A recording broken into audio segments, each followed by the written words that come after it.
And I think that's going fine. Yep, that'll work. Okay.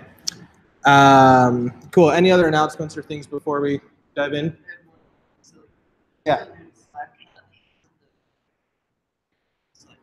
Sure. How to get into Slack? Go to that page. Just type in your email, and it should just email you an invite.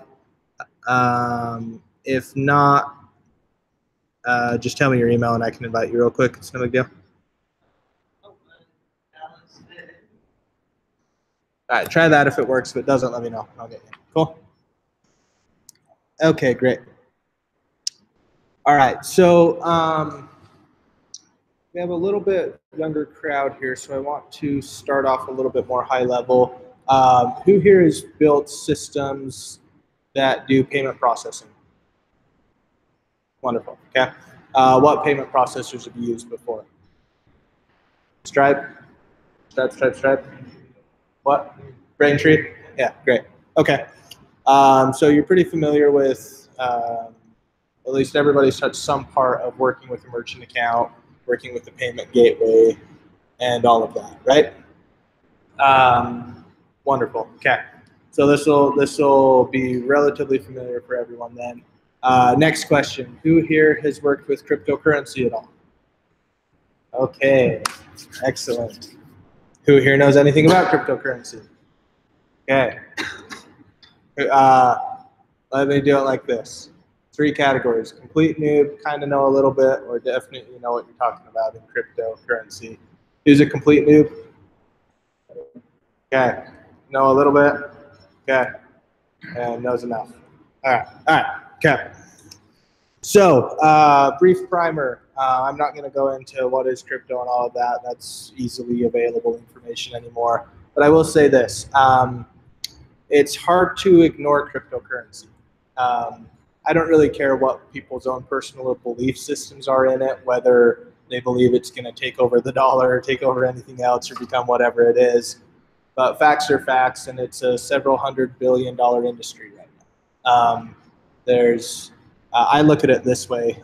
Is anyone familiar with like financial markets, those things, stocks, bonds, Forex?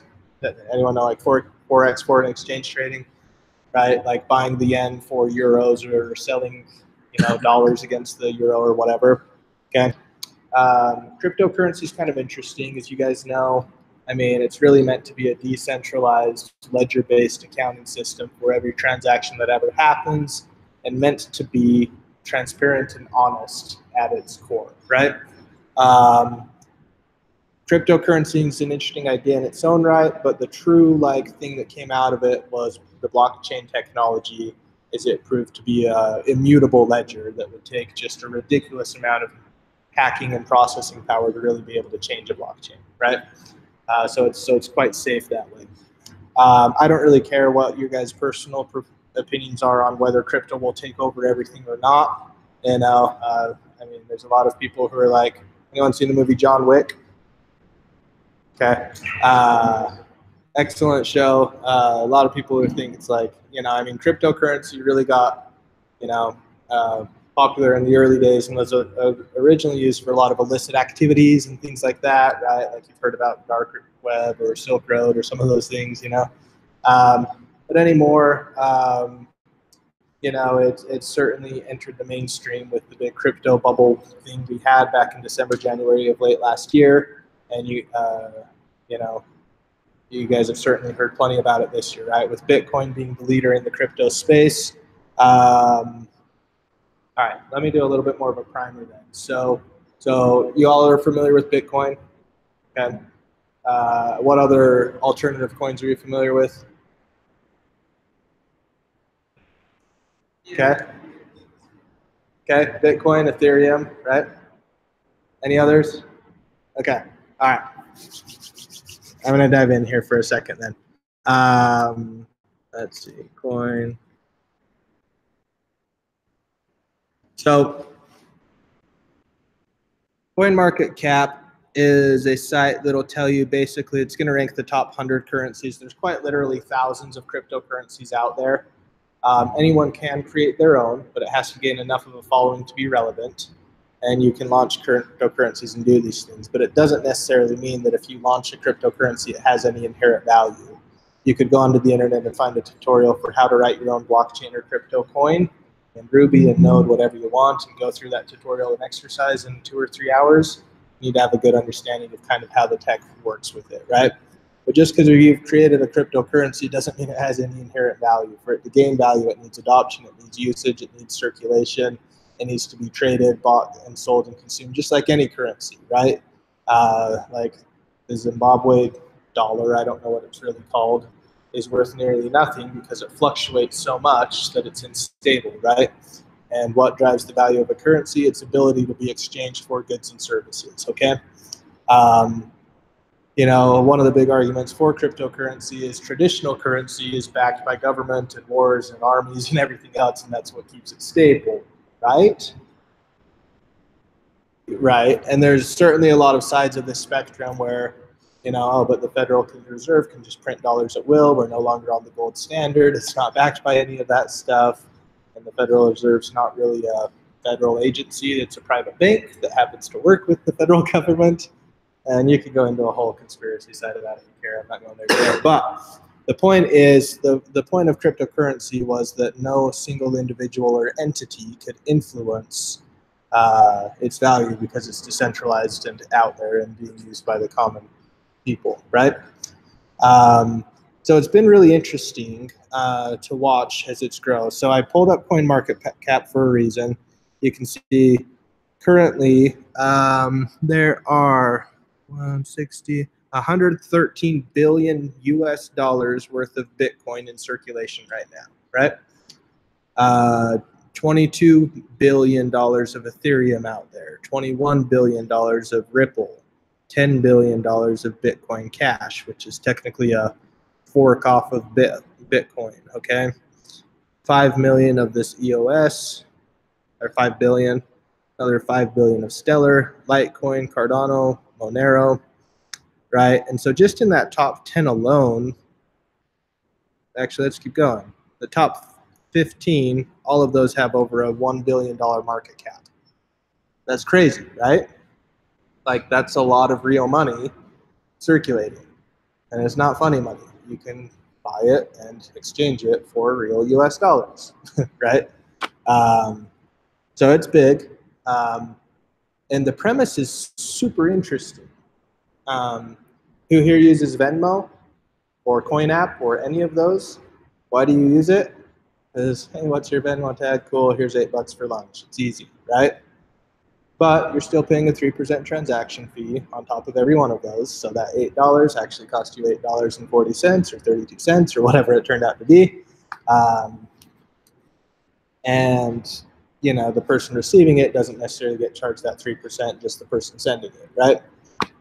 So payment processing at large is a very lucrative business. Visa, Amex, Discover Card, MasterCard are huge multi-billion-dollar companies because they just take 1, 2, 3% of every transaction that happens.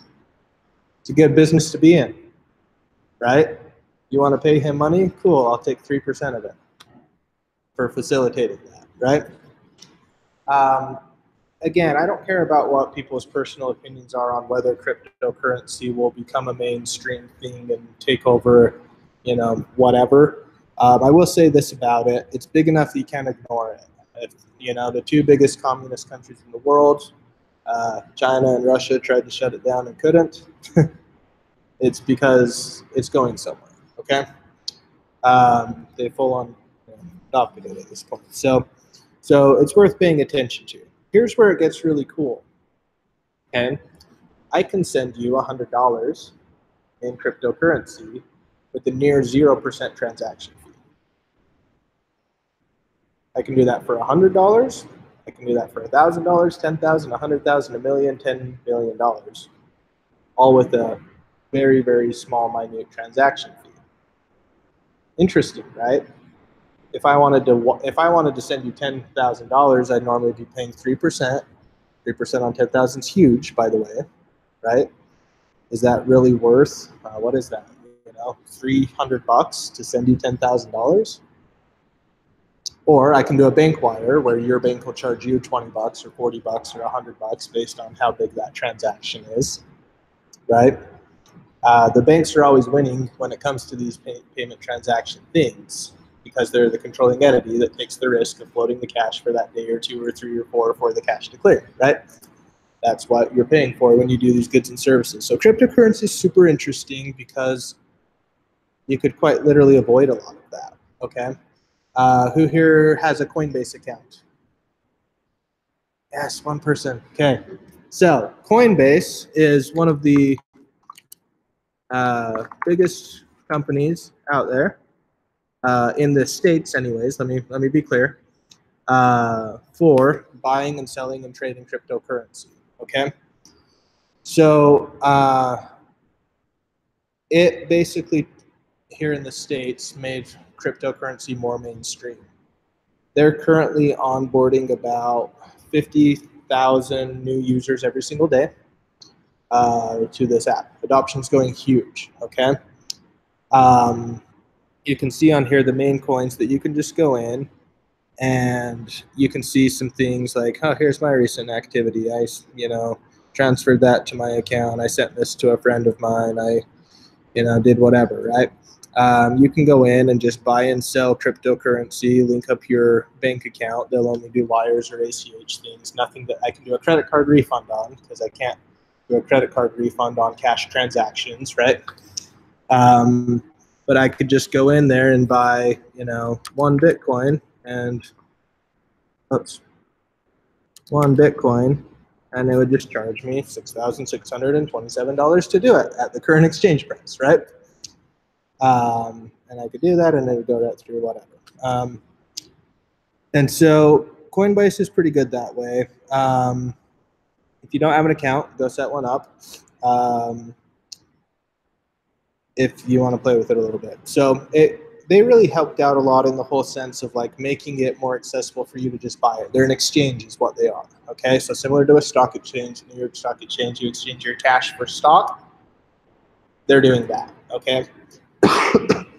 Now, I'm backing up and doing more of a primer, and I didn't mean to, but I think it's important to understand this before we dive into the problem we're trying to tackle. Otherwise, it'll all go right over everyone's head. Okay.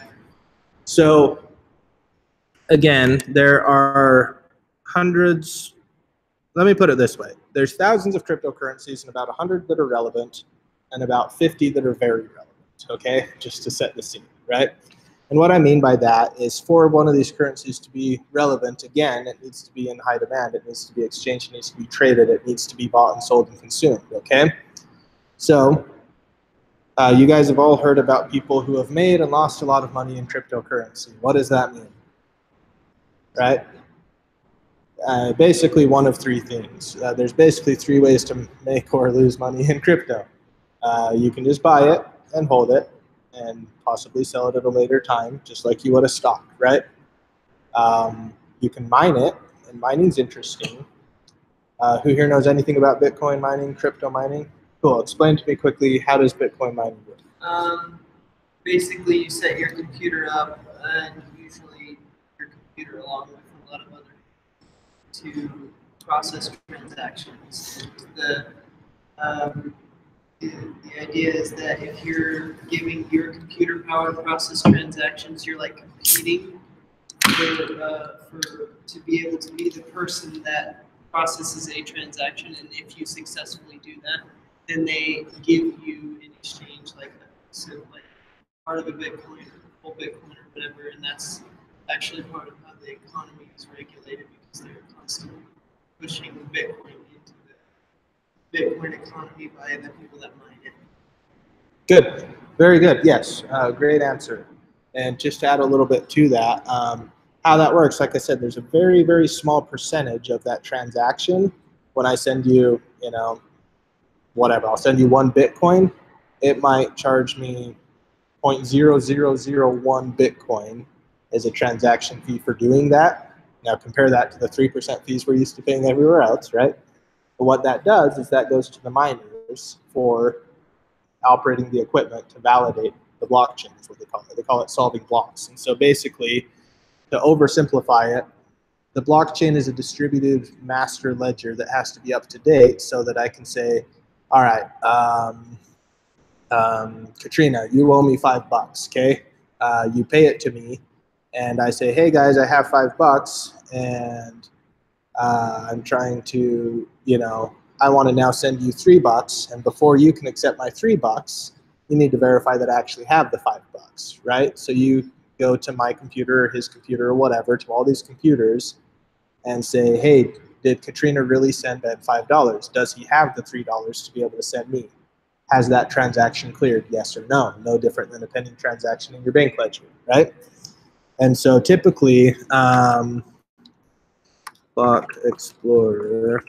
So typically, okay, everything's out there in the public. So you can see here a recent block where there was, that's great. Technology is wonderful. So basically what happens is this. People can run hardware on their computers, and most people, a computer like this wouldn't do all that great. They have specially designed, there's a lot of let me be clear. Any machine can process Bitcoin, just not that effectively. So they have specially created integrated circuit units designed for, they call them ASICs, application-specific integrated circuits for mining Bitcoin with high GPU capability, high ability to do throughput, basically, okay?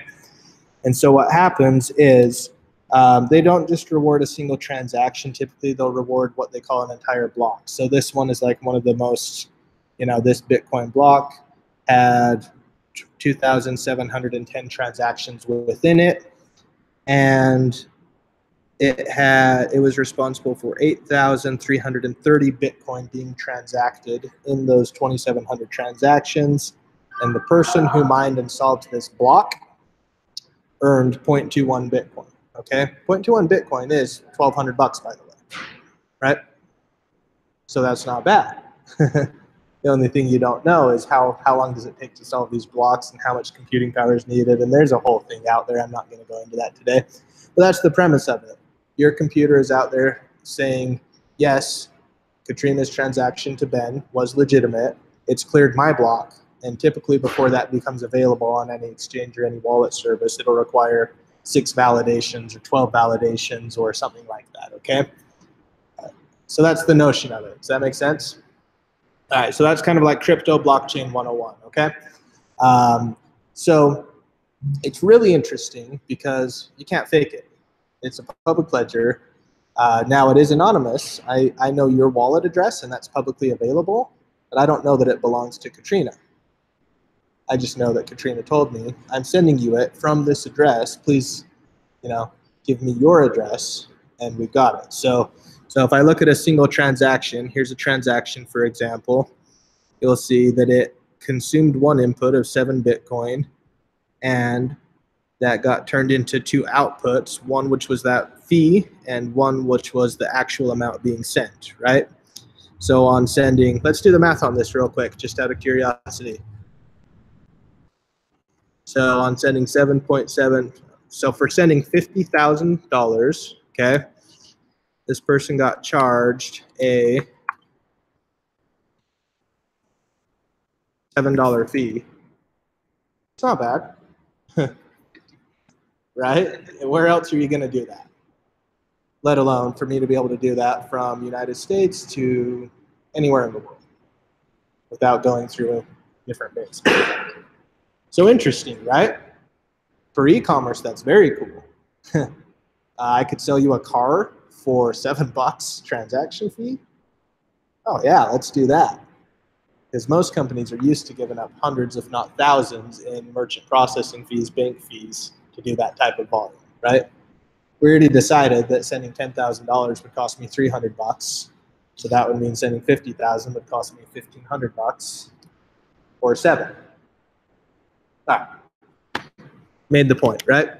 And Bitcoin's one of the more expensive ones because it's been around for a while.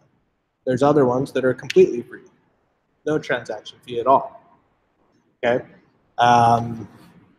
and so what happens is the longer Bitcoin goes, they say mining difficulty increases, and as that happens, the payouts are richer, but at less frequent, if that makes sense. So instead of clearing 20 blocks a day and earning, $5 at a time, you might only clear one $1,200 block every 30 days now because it's gotten more difficult. Does that make sense?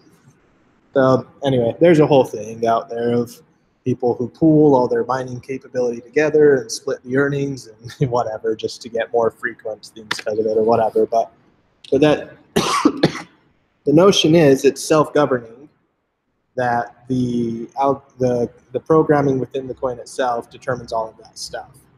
As scarcity increases, fees go up, and it's a self-sustaining economy. All right. So interesting, right? So the easiest way to start, okay, if I wanted to send you money in a Coinbase account, it really has gotten almost as easy, not quite, almost as easy as Venmo, okay? Do you have the Coinbase account on your phone? Just gonna check. It's been a while. So.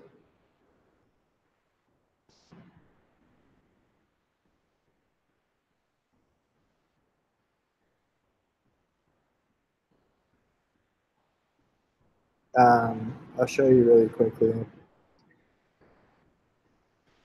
Now, so there's a lot of services out there, Coinbase being one of them, that are online wallet services. You can have your own wallet services. You can even have cold offline service wallets as well. Like I could put my Bitcoin onto a thumb drive and put it in a safety deposit box in my bank, just like any other precious asset, right? So it's interesting. 4x market cap. So again, like I said, you can buy and sell, you can trade. I didn't explain that very well. You can trade, like actively trading like you would with stocks, or you can mine, basically. Those are the three ways to accumulate Bitcoin, if that makes sense, okay? I guess there's a fourth way, and selling your goods for Bitcoin would do that as well. More just utility, right? Let's see. So it's really kind of interesting. Forex, like foreign exchange trading, is huge, by the way. Who here's into like stocks like NASDAQ or New York Stock Exchange, any of that stuff? Does anyone have a decent background in that? Okay. So volume goes through New York Stock Exchange. All right. So here's an example that's kind of interesting. Today, the New York Stock Exchange had $93 million in volume. All right, think about that for a second. Okay. Bitcoin had $4 billion in volume today. 93 million versus 4 billion. That's how big of a market it is. You get that? You want to look at that again? Okay. Today they had $93 million in total volume. Okay. And we had, let's find another 93 million one just out of curiosity. All right. Let me sort this by volume. It's an interesting idea. You had $120 million in volume in a coin called Zcash that none of you have ever heard of, right? That's crazy, okay? So that's pretty big. Forex is just as big too. There's $5 trillion in daily volume in buying and selling foreign commodities. Yen for euro, dollar for British pound, whatever it is, right? Also another huge market. So I always tell people this. Trading cryptocurrency is basically like Forex trading for millennials. You're buying one currency for another and trying to get the gap, okay? So there's a lot of services out there. Coinbase has a pro service. This is their trading platform. It looks like this, where you can select different currencies and say, I want to trade, Bitcoin versus the dollar. And I can go in and put a buy and sell. If you do it through a trading platform like this, you don't have nearly any of the fees like you would through the commercial service, Coinbase. You can avoid fees entirely for that matter. And you're basically saying, I'm selling my Bitcoin to you. Coinbase is out of the way. You know, they're not charging any type of a fee on that either, right? But here's an example. Here's your Bitcoin order book that's happening. You can see all those things scrolling up and down. That's real-time buys and sells happening in Bitcoin right now, okay? And looking at Apple ticker on the New York Stock Exchange would look very similar to that. I'm not trying to say it doesn't, you know? But anyway, you can see here, like, you know, within the last 5 minutes, Bitcoin just went from $6,500 down to $6,455. There's a ton of sell volume right here, and people are taking advantage of this little swing in the market by either buying or selling based on whatever they want. Okay, all right. So it's interesting. So again, I don't care if you care about crypto or not. It's getting big enough now that you can't ignore it. That's my point, okay? Because it is becoming, like, just looking at those markets alone, okay? You saw, you know, Bitcoin alone had how much in daily volume, let alone the other 100 coins that were on that top 100 list, right? And we think of New York Stock Exchange as the biggest exchange in the world, right? It is for stocks, but there's many. There's also the NASDAQ. There's also the London Stock Exchange. There's also the Tokyo, and a bunch of different exchanges around the world. But it's getting big. So, all right. So we've illustrated a few points. The crypto's here. There is intrinsic value in it. You know, if you had bought in crypto back when it was $5 a Bitcoin and held it till today, you'd be a crypto millionaire. I mean, but reality, you probably would have sold it like 6 months later and been like a crypto hundredaire. But let's, you know, whatever. You hear all those stories, right? But it's interesting. There's a lot of opportunity to, you know, just like trading any market. You can trade buy low, sell high, run the dips. You know, look at trends, find patterns, get all scientific about it, just like anyone else.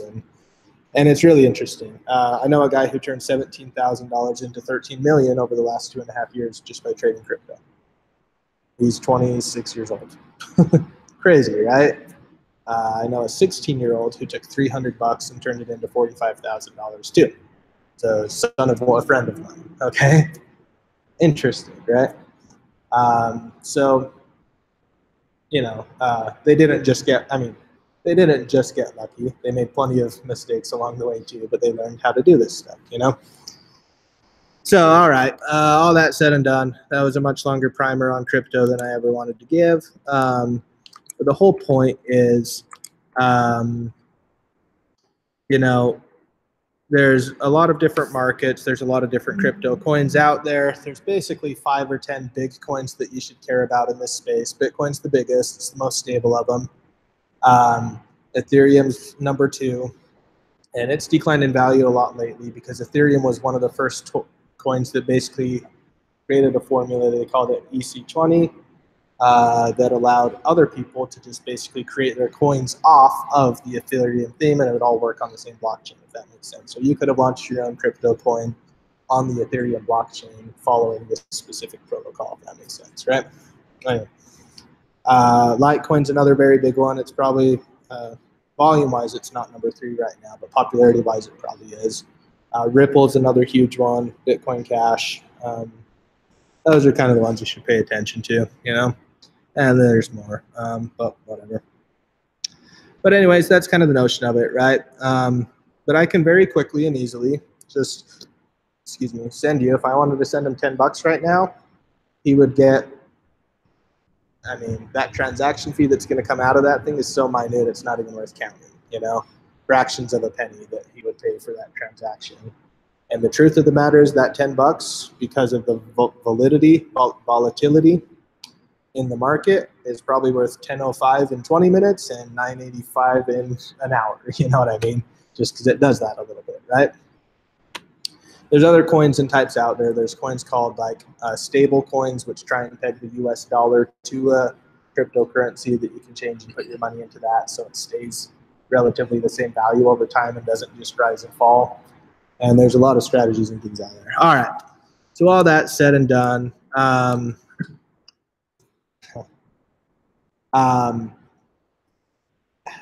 well, what if I'm selling products? Does any of your guys' companies sell products or services? Software, yeah, okay. So you work at Chargeback, you're a subscription service where you charge companies like mine, we're one of your clients, to do chargeback management, okay? Basically the whole idea, so that's another inherent problem. The whole reason his company exists is because of an inherent problem within the credit card processing world, and that's the thing of chargebacks, okay? Chargebacks is a big problem that'll never exist in Bitcoin or cryptocurrency, okay?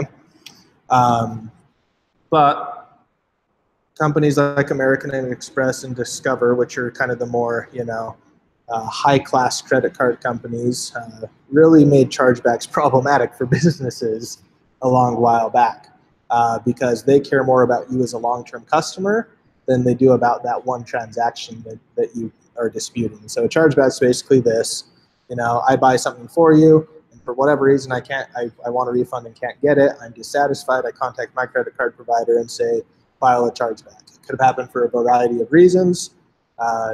Either I didn't deliver as a merchant on my goods and services is the most common, or a billing error happened, or many times you're just too lazy to go through the refund process, so you contact me anyway. That's the one the merchants hate.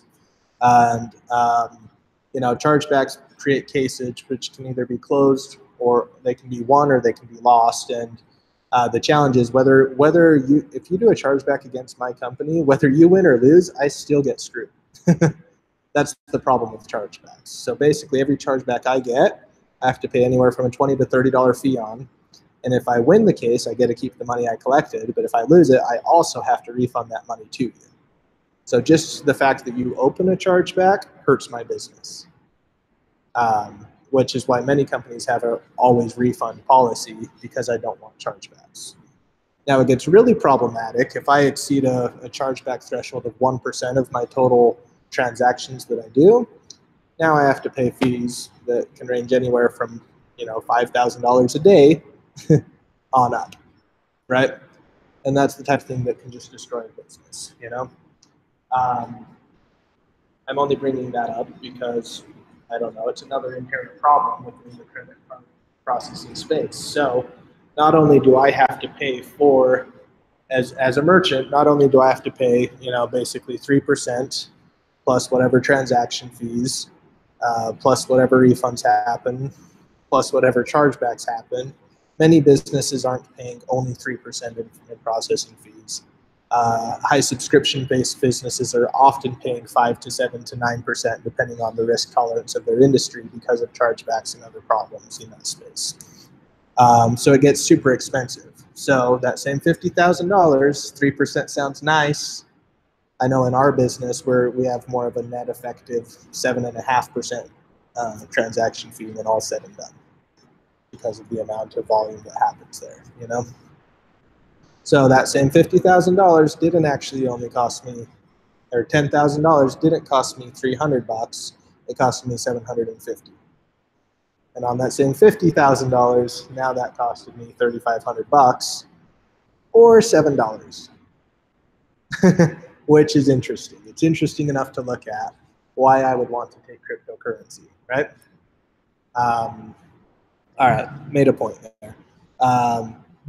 So your business, chargeback.com, is in the business of, it's a subscription-based business where they basically charge a company like mine a set monthly amount plus a per transaction, a per chargeback amount for everyone that they dispute. They're pretty smart. They actually have some things like alerts that tell me about a chargeback before it happens, so I can go contact that customer and refund them before I get dinged with that $20 charge, and that's great.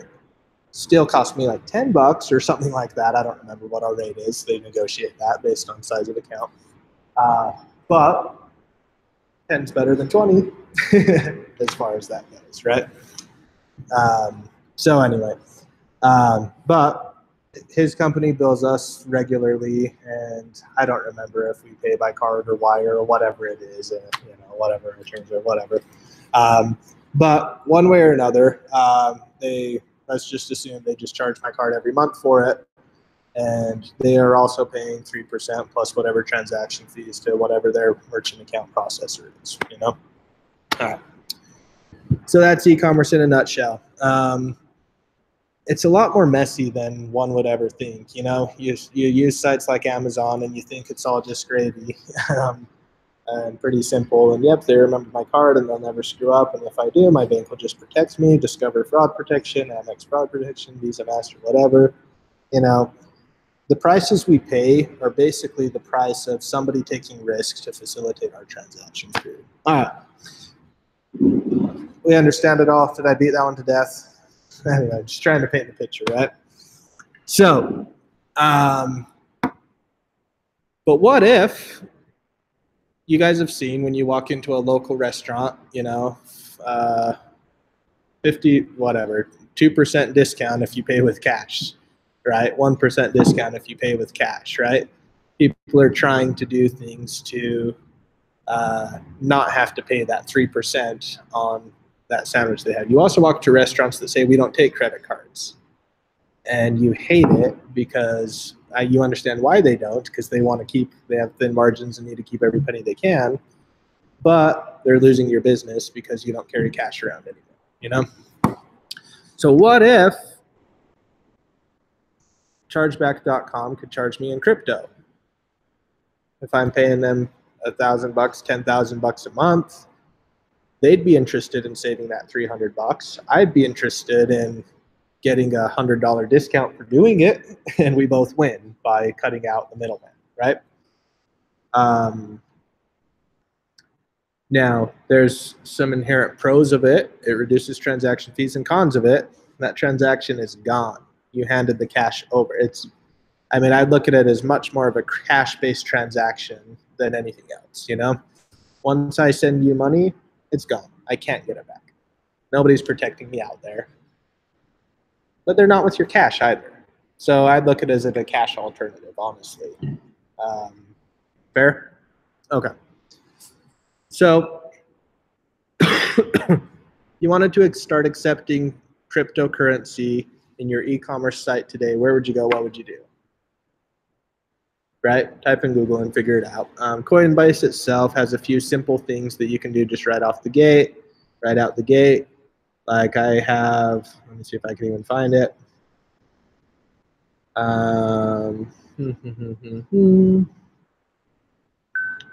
Let's see. Does. I better make sure I'm not showing anything, so I'm recording this.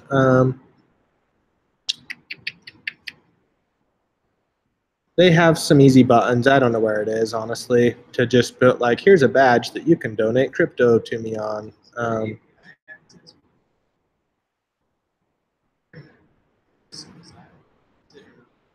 I'm not sure either.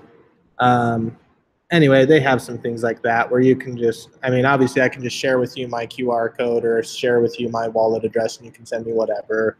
There's things out there that just give you easy buttons, pay this person on whatever, and you can do that. But what if I wanted to actually sell you, my products like that? Any of you guys know overstock.com? Okay. They're here in the Valley. They fully take crypto payments as well. The CEO over there is actually a huge crypto fan, but you can go in there and you can buy a luxury ultra soft bed sheet starting at $20.79 for a queen size. Add it to your cart. I need to select a better option. This is so confusing. Let's go gold. It won't let me. Wait, maybe it will. Okay. All right.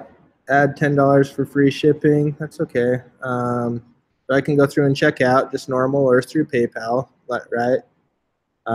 Can I go as a guest? Yes, I can. Okay, great. Now I have a few payment options here. I can put in a credit card. I can pay with PayPal. I can use an Overstock credit card. I can finance it, or I can pay with Bitcoin, which is interesting. And if I go through that, it'll basically say, great, here's the payment address you need to send it to. You have a time period to get us that. And then once we get it, we'll process that just like a normal thing. Pretty cool, right? So if you became a crypto millionaire somehow by buying it at $5 and now selling it when it's 7,000, you could just buy whatever you want on Overstock in crypto. You can buy cars on crypto. You can buy, you know, organs and drugs and stuff like that on crypto. Yeah. The point is, it's being adopted in places, right? And it's becoming more widespread. So now the challenge is, though, look at that one. Let me go back to it. I had an option to buy with Bitcoin, right? Well, what if I don't have Bitcoin? I only have Litecoin, okay? Basically, I would need to do one of two things. I would need to either go to an exchange like this and say, hey, take my Litecoin and I'm going to sell it. Let me go, you know, Litecoin to Bitcoin, and I'm now going to sell 9 Litecoin and get 0.73 Bitcoin out of that or whatever, right? I would need to exchange it, my Litecoin for my Bitcoin. Just like if you go to a foreign country, you need to exchange your pesos for dollars or your yen for dollars or whatever and do that. All right. And then I could do that and put it into that wallet and then move it into that wallet. And, you know, it's fine. There's a few tools out there for just taking crypto payments, but most of them typically are only Bitcoin or Ethereum. There's the most common ones you'll ever see because those are the top 2 coins. But it's mostly almost only Bitcoin. Until there's a pretty interesting service out there. Now again, just because I can accept crypto for super cheap means I have to set up all that server stuff and do all that stuff on my own and create. There's a lot to it to be able to do it for free. So free is not always the cheapest option, right? Or near free. There's another service out there. This is the one I'm going to walk through that I think is super intriguing. It's called coinpayments.net. Well, they'll accept 1,000 different crypto coins, and they're actually going to charge you 0.5% on that transaction. 0.5% is much better than 3. There's still no chargebacks. Okay. I would happily take 0.5 of that $10,000, a $50 fee, over that $300 fee, for somebody to be able to go out and pay me in some obscure coin that I've never heard of, because I don't want to deal with that problem of, well, do you take Dogecoin, right? What is that? No, I don't. Well, how long until you do? Never, because I don't know how to do that, you know? So they have a pretty interesting thing. You can just go in and set up an account there. I just set one up today. Or, you know, sorry, I've had one set up, but I set up a new thing last night as I was working on this. Most of these crypto services are really good at security as well, with 2-factor authentication and all of that, because it's your money, it's your bank account, right? But, you know, there's an argument to be made that the best thing is still in cold storage or whatever. Excuse me. Let me pull up my email and grab that thing that came through. Okay. They even do things like PGP encode my message if you want to make sure it really came from us. But anyway, this one is super interesting because I can do a few things. So I can go through, and they have a lot of different options. Let me pull up my notes because I had a URL that I wanted to see. When you first set up an account, it'll basically tell you, who are you? Are you a merchant, or are you a person that you just want to send and receive money to?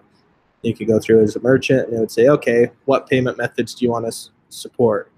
All the coins available, or only coins that I select? Or do you want to do certain coins with auto-convert options? Or do you want to always settle into fiat, fiat meaning cash, US dollars, British pounds, whatever it is, right?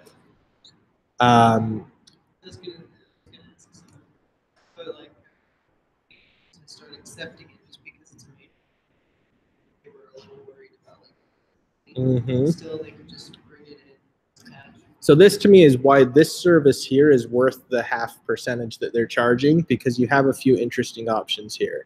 I can go in and say, I might be comfortable accepting and holding Bitcoin because it's relatively stable, but some obscure coin that I've never heard of, like check this out, I'll show you. Bittrex is another huge exchange, global exchange. And the other thing about this is these markets don't close. They don't sleep like the stock exchange does. Okay, they are always on 24/7, right? It's none of this 8 a.m. to 5 p.m. Eastern time stuff, right? Or 4 p.m. Okay, but yeah, so check that out. To your point, let's sort this coin by volatility. You can see this coin had a 61% drop today, and this one had a 30% rise today. Okay, these are very, very volatile coins. If we take a look at, their performance on them, you'll see it's up and down and all over the place. Like, let's take a look at the 1-day view on it. Oh, that didn't look so bad, but you can see that it was way in the world up there. All right, that one wasn't particularly bad, but you get my point of, well, I don't want to hold on to, it's like right now, Venezuelan dollars, right? Like, actually, Venezuela just last month started implementing a cryptocurrency as their national currency, believe it or not. The only problem is it's not on any of the exchanges, and they call it it's pegged to the price of a barrel of oil. Literally. And the government determines what that price is, so it's not a true decentralized crypto thing, but it's interesting, right? Anyway, that's a whole mess. Look at that if you're interested. Like, it's amazing what a mess it is. It's nice. Yeah. Yeah, but that's the whole point. So the reason I like this, I'll show you that here just now. In fact, I'll keep that in a tab. Is I can come in here and I can decide, okay, what coins do I want to accept? Let's say I want to accept them all, but there's certain ones I don't want to hold, so I have different payout modes. Let's say I want to take Bitcoin and I'm just going to add it to my balance regularly and settle it nightly, or I want it in my wallet as soon as possible, or so I can do a few things. I can add it to a wallet balance that lives here on their system, or I can send it to my own wallet as soon as possible. Let's say I have a Coinbase account I want to stick it in, or even my own physical wallet I want to stick it in. Or I can batch it up into it nightly to have slower transaction fees. Or I want you to convert this into a specific coin because I don't want to hold, that was a pretty good one, Bean Cash, whatever that is. So instead, that one I might not be able to convert, but anyway, the point is I could convert this to one of these supported convertible coins, right? Let's say I'm very comfortable keeping Bitcoin, but I really don't want to keep Litecoin at all, so I'm going to convert that into Bitcoin. And I can do that, immediately in my balance, or I can also do that and send it to my external wallet, which is super interesting, right? Okay, so that's pretty cool. I might be comfortable. Let's say I'm a little bit risk tolerant and I have a strong feeling that one of these cryptos is really going to work out. Let me take some of these more unknown coins and then convert their balance into that one and hope that it rises and actually make some money by playing the buy low, sell high game, right? So that's interesting, right? You can also apply things like discounts for using specific coins or surcharges for using specific coins. Let's say you're anyone who pays with Ripple is going to have to pay me 5% more because that thing just shifts so much, right? Ripple's a bad example of that, but that's the point, right? That half point, that 0.5% transaction fee, go ahead and just pass it straight through if you want. Just because I'm charging that doesn't mean that you have to pay it. Pass that on to your customer if you want it, right? You have that ability and option to do it, which honestly isn't horrible. For me to pay you in crypto and only be charged 0.5%, that's okay. I'm okay with that because you don't know my backstory. Was I one of the guys that became a crypto millionaire and I just have so much coin I need to burn, I'll spend it any way possible, right? So it's interesting. I really like this service because it's the only one I've seen that allows you to take, what did they say, 1,040 coins, but also gives you the option. Just because I can take Popcoin doesn't mean I want to hold Popcoin. I'm not that big of a Dennis Rodman fan or whatever, right? Just because I can take, they have all these crazy ones out there, right? Verge Coin. Those guys did some seedy stuff in whatever. Okay. So it's interesting. Or you could say, I only want to take Bitcoin and that's it. Or I only want to take Litecoin and that's it. Okay. Super cool though, right? They have a lot of different merchant tools. So from here, you can see, great, how do you want to get started? You know, we have plugins for popular shopping carts, OpenCart, WooCommerce,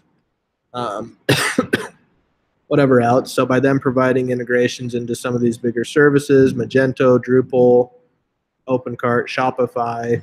How many Shopify stores are out there, right? Any Shopify could enable this plugin and start taking crypto for products they're selling. That's pretty cool. And by the way, have these same cash conversion options.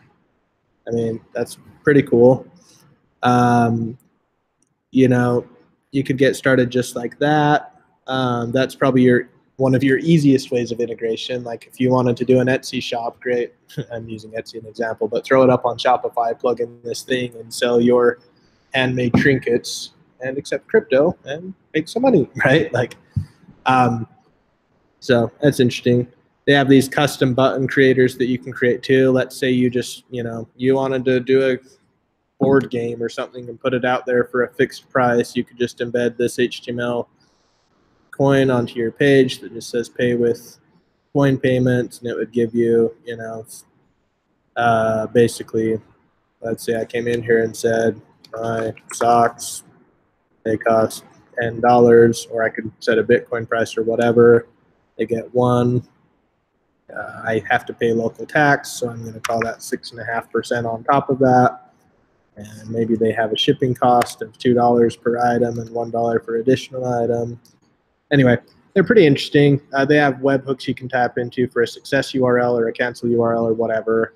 But anyway, you can generate these buttons with that stuff, and it would just give you the code. It's just a normal form that you put on your page to do it, right? That's not that crazy. Anybody could do that without going too deep, But it's interesting when I do that. I'll show you a few examples here in a minute of how it actually works. Actually, I'll just show you that right now. Let's see.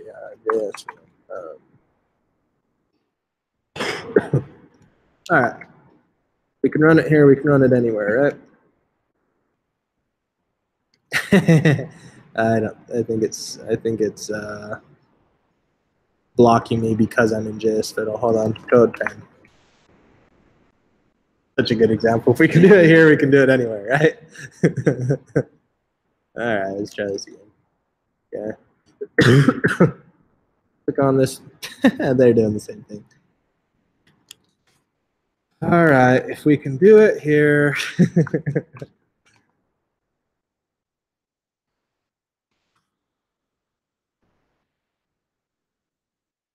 Absolutely.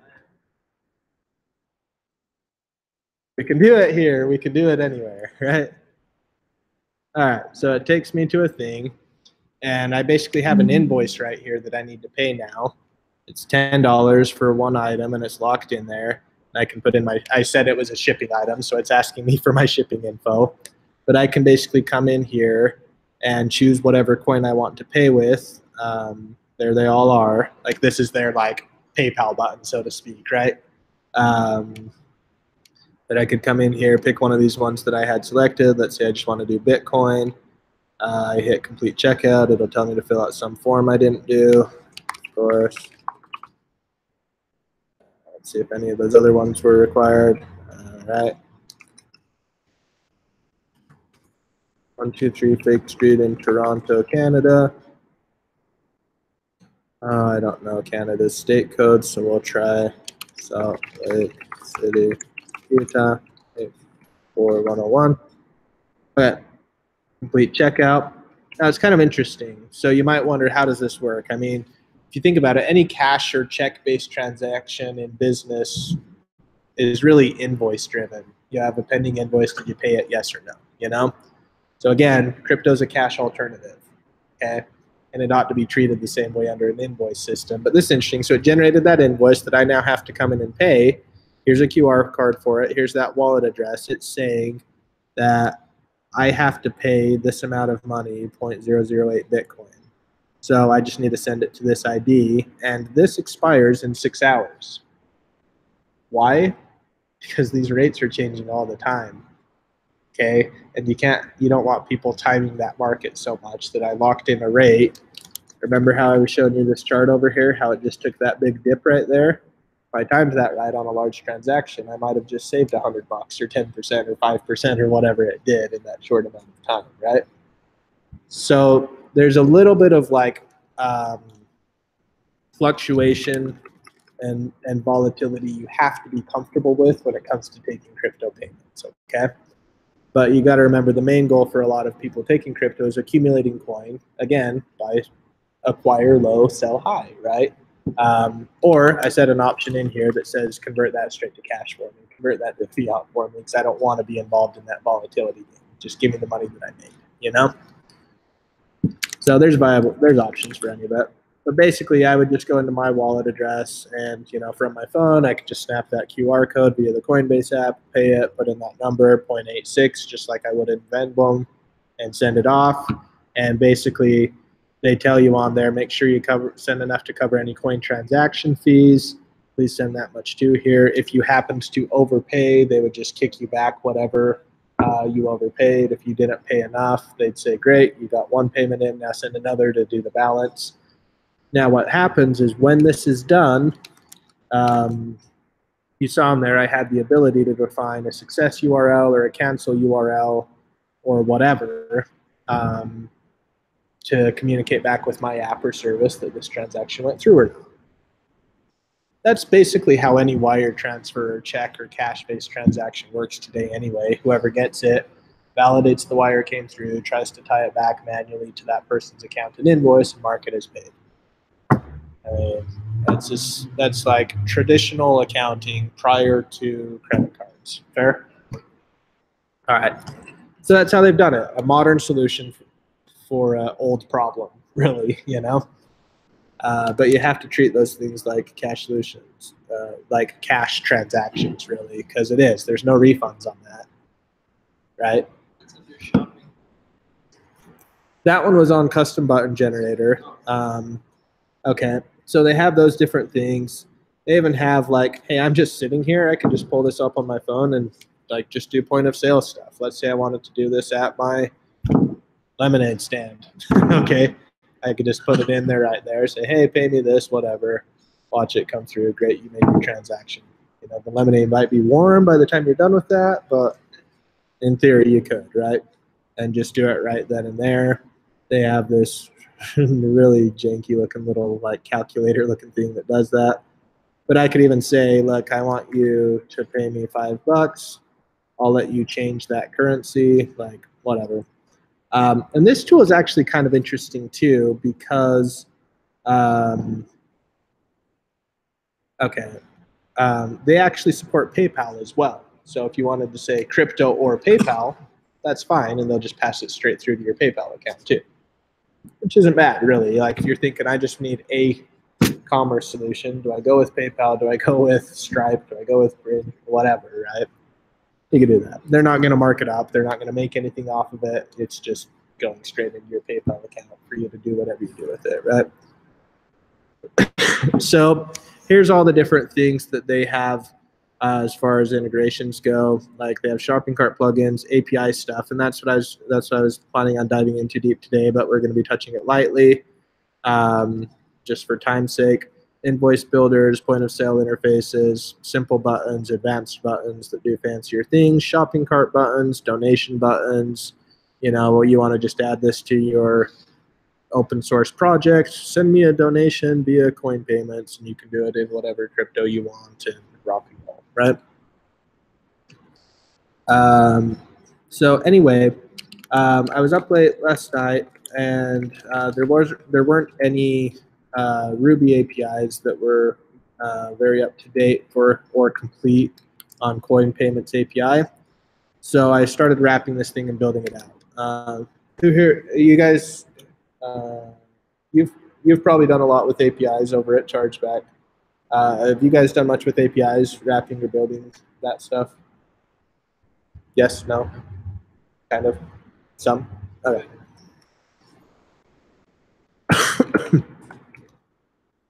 So I just built a gem last night that you can just plug into any Ruby app. I'm almost done. I started working on, I basically said, hey, well, I'm just going to take their entire list here of APIs down the left and just start wrapping those calls and put it in a very easy DSL for working with this stuff. And so I did all the primary ones last night. I probably have an hour worth of work left to do the rest of these ones. These ones were optional APIs. But anyway, I did all the main ones for looking up your account info, coin balances, deposit things, creating transactions, looking them up, verifying the status of it, and transferring to other people. They have payout options as well. If you guys ever have to pay, affiliates or pay people you owe money to, I can do one-off payments from my coin account to somebody else's, which is another problem in this industry. There's not a lot of great payout companies. It's not that easy to just pay out, people in mass, right? There's a lot of wallet solutions out there, things like Hyperwallet or PayQuicker or there's some other ones. Yeah, there's a few of them,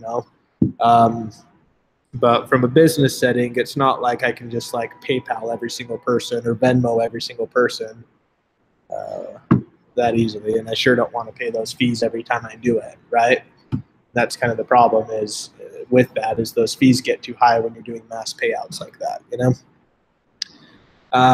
So anyway, I have a few more APIs to wrap. This is my way of tracking them. These were my high priority ones, my mid priority ones, and my pay my name ones. But I decided let's just wrap this thing. And as you can see, it started 19 hours ago. And anyway, but that's the premise of it. So I wanted to show you kind of like how we could start working with this stuff. Now it's 8:20. I'm probably only going to go for 5 or 10 minutes because we're getting there. We could do a part 2 on this thing or something, but I want to show you just kind of how easy this stuff is. So, so I started implementing this library here, and I'll show you just kind of how it works. What do you guys think, though? Interesting? Like, useful? Okay. All right. I'd like to ask for feedback along the way. Okay. So this is the coin payments app. It's really easy to use. I'll write better documentation on it as I'm finishing it. But basically, the whole notion is all you really need to do to get started with it, in fact, I'll just show this in the README, is go onto coin payments and set up an account. I tell you how to do that. I put a nice shameless plug in there. They have an affiliate program. So if you want to sign up through me and you actually do volume, I'll make some money off of you, which would be cool. No. But I'm figuring like, hey, if anyone out there sees that, why not, right? Somebody's going to make money off it. They have a cool affiliate program, actually. They're charging that 0.5% per transaction. You'll get 1/4 of that 0.5% for every transaction for the next 5 years.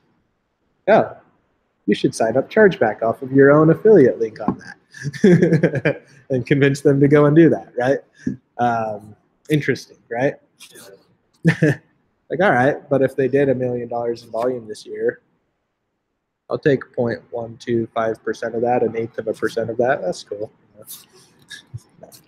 Anyway, all you need to do on this is go in and set up an API key. I'm going to avoid that here because I'm recording and I don't want to expose any of my keys. But you just need to get a public API key and a private API key.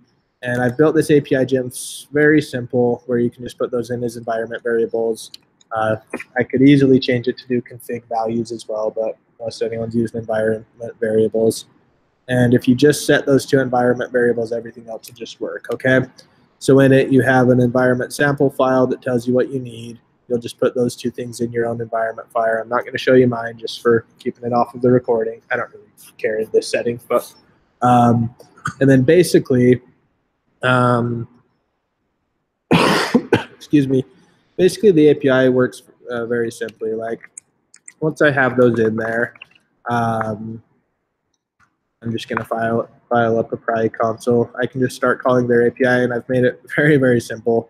You want to look up your basic account info, like, all right, let me come back to here. Here's all these commands. I believe in not making your code too magical or obfuscated. Make it as like descriptive as possible.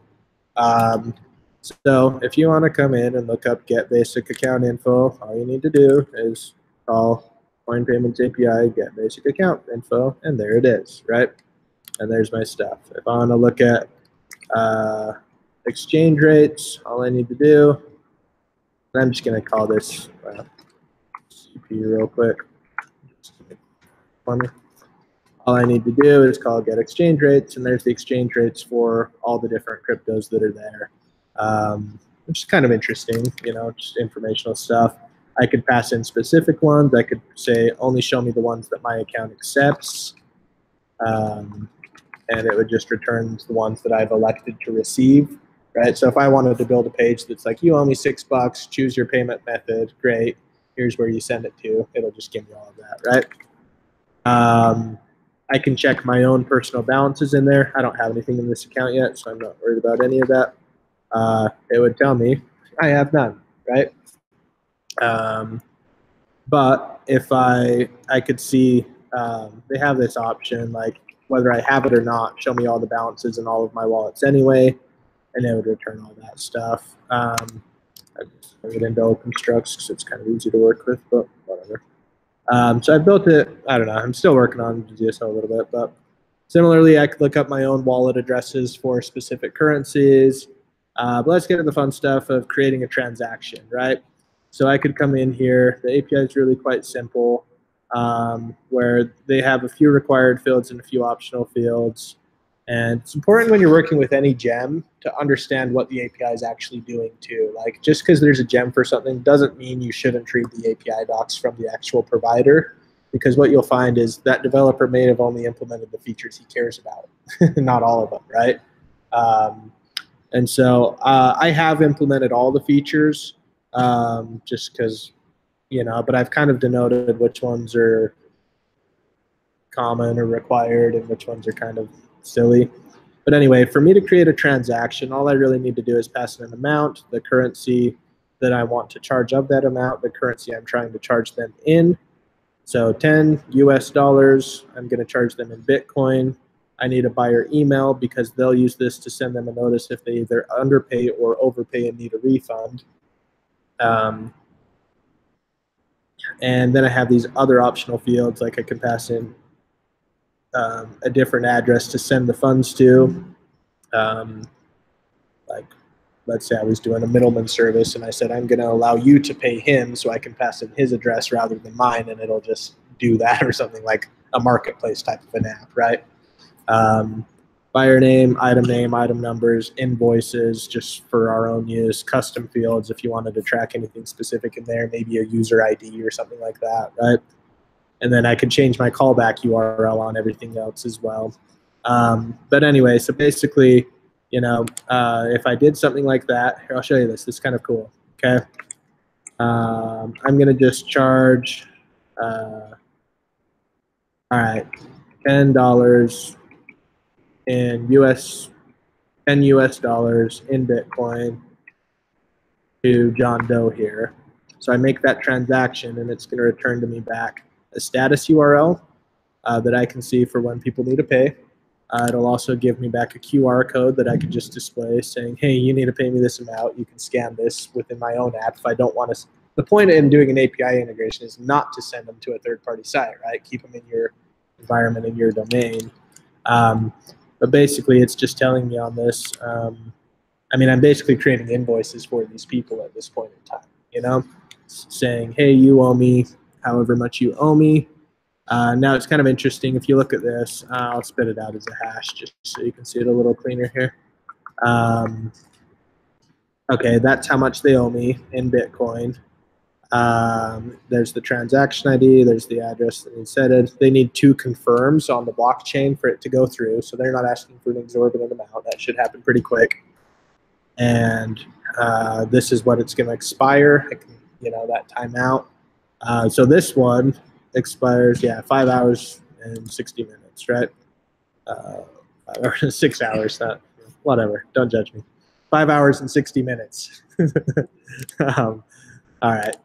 But anyway, but that's it. I've created an invoice that somebody can take and pay, and when they do it, I can set up a webhook on my side that it communicates with and says, hey, they've made their payment, you complete the transaction. I can mark the order as processed or, you know, paid for, whatever. send an email off to the person saying, great, we got your payment, your order's processing and will be on its way soon, and pull that into my normal e-commerce platform just like anything else, or process just like anything else, right? I mean, all right, so again, like, that's the transaction. If we had more time, I'd show you setting up the webhook and that side of it to receive that and catch it and do all that and complete that whole thing. But really, from a gem standpoint, I did two things. I'm telling you, I'm trying to make this so dead simple that anybody can use it, right? I set environment variables with my public and private key. Then I created a transaction. All I need to do is set up the webhook. We're completely done. And that's the whole process. Like, it doesn't get simpler than that. You know what I mean?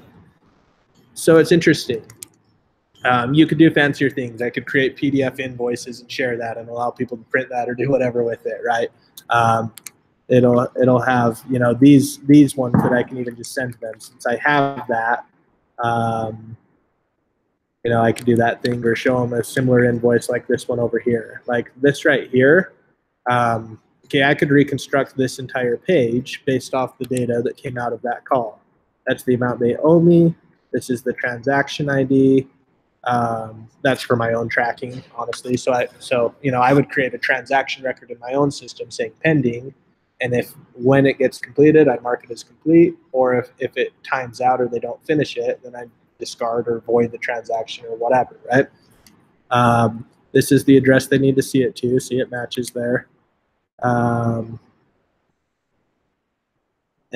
there's their timeout. That's when it expires, basically, and whatever. Okay, so similarly, I can take that same thing.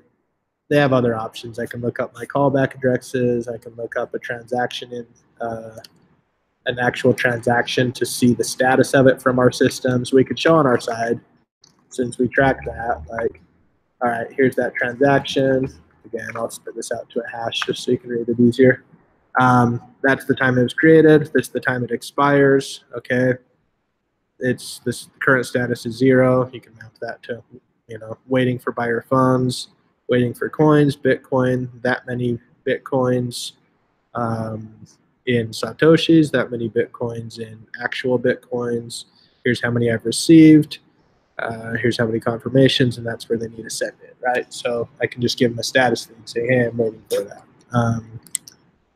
So anyway, you can look up all that stuff. They do allow you to look up like multiple transactions at a time, though they don't really recommend it.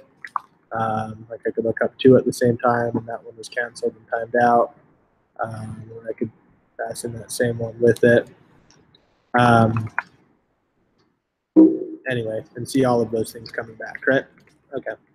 But it's really pretty easy. Like, all right, so what I was going to do, I'd built a very, very, very, very simple product and shopping cart thing, and I was going to live code that in here with you, but we're out of time. But basically, where you could go in and buy a sticker and add it to a cart, and from that cart, you've now got a subtotal going on, and then we were going to live code a checkout method together, where we would put that amount in there, create an invoice for it, show them that invoice. They'd have to go through and pay it. I would have loaded up a $1 and actually transferred the money to see it, right? To see it all working. But it could very easily get worked into an existing flow like that. Like, shopping carts aren't hard. Payment transactions don't have to be hard. Stripe makes it pretty simple on the credit card processing side of it, right? Those who've used it know how simple it is compared to using like Authorize.net or one of these other ones. Where our business is not that different from yours in the sense that we have like 6 different merchant accounts too, because we're in a high-risk, volatile business, and we're constantly, doing clever things to try and maximize our success rate in this space, right? I would like to take what I just did for this and put it into our business as well, so we could just start taking this stuff without that same risk, and we will, in fact. But it's really interesting. Like I said, I put all of those resources here on the Meetup page. Let's see. So you can take a look at them. I haven't pushed up this code yet, so I literally just pulled it together. I can do that real quick. Let's see. Yeah, push. I don't have a repo set up for it yet. Let's see.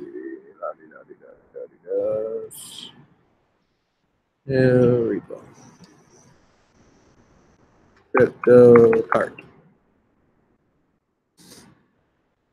Okay.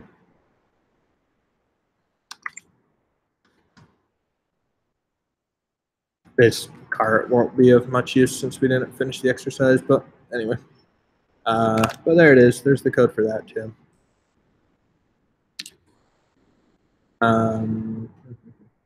Yeah, I'll post that right in here so it's there.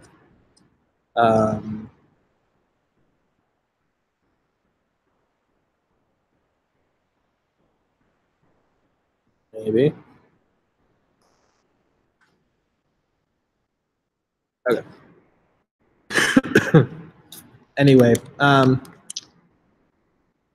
it's interesting, right? Like to be able to take crypto payments that easy is kind of cool. To avoid all those transaction cards. Like if any of you guys had like a hobby project, a side project, or something that you just started wanting to pedal and do, like, try it. You'd be amazed at how many people would actually like consider it, you know? That company has an option to do PayPal as an alternative and just pass that straight through too. So great, buy crypto or use PayPal, fine, no big deal. You know, PayPal is easy enough to set up for a small business, right? It gets hard when you're trying to do large amounts of volume, you know? But that's kind of the point. Anyway, I've spoken till my voice has gone dry. So yeah, thoughts, questions, comments? Sweet. Cool. So anyway, I wanted to be able to show you more, but I really wanted to give you guys more of a primer as to like why this matters, because I felt like we needed to lift that education level a little bit. But really, I mean, I hope you learned a few things today. One, how can I even get into crypto in the first place? Here's the real challenge with crypto. I should use a really bad analogy. There's a lot of people talking about it, and the barriers to entry are two-part. One, it's education. Most people think of it like this. It's interesting enough that I want to get into it, but I don't want to bet the farm on it and lose everything. So education as to how to get into it and start is lacking, and it's spread out. There's not a lot of good sources out there for it. Like your best sources is like the Reddit forums are actually crap in there. Your best sources is just like following people and talking to people in the industry who know it, you know? And so, but really, it's as simple as go set up a Coinbase account. They're fine. There's nothing wrong with that. There are cheaper alternatives and all of that, but the barrier to entry is a bit higher, you know? The Coinbase trading stuff's as cheap as anybody, you know? Start there, try it. Like, and people just are scared of what they don't understand. You know, that's it, right? I got my brother into it. You know how I got him into it? The same way that I got one of my friends to play a slot machine. Here's $20, go try it, right? I sent my brother a Litecoin, maybe a couple Litecoin, and I think like a quarter of an Ethereum. So maybe like, you know, I wanted him to get into it and try it. He turned $200 into like $1,200 just trading this thing in a matter of weeks, just because he was willing to try it, you know? It's really easy to spend somebody else's money, you know, but now he's into it, right? And gets it, you know? And so, you know, I do that with a few people, like, all right, just try it. Like, it's not that scary, you know? It really isn't. It's a little clunkier.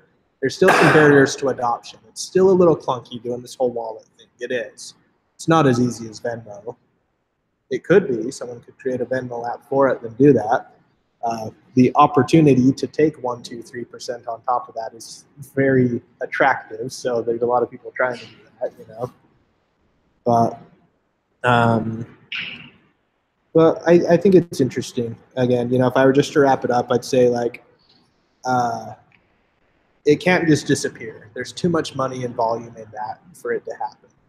You know, I don't believe that crypto can truly just tank to nothing anytime soon. Again, like China and Russia tried to shut it down and failed. The two biggest communist countries in the world can't. Who can? I don't know. That's my perception of it, you know? So I think it is around. I think, you know, I'm not the type of person who's a speculator, so I'm not going to say, will Bitcoin go up to 40,000 or whatever. I don't really care about that much, you know? The fact is it does have a value and it's stabilizing more and more over time.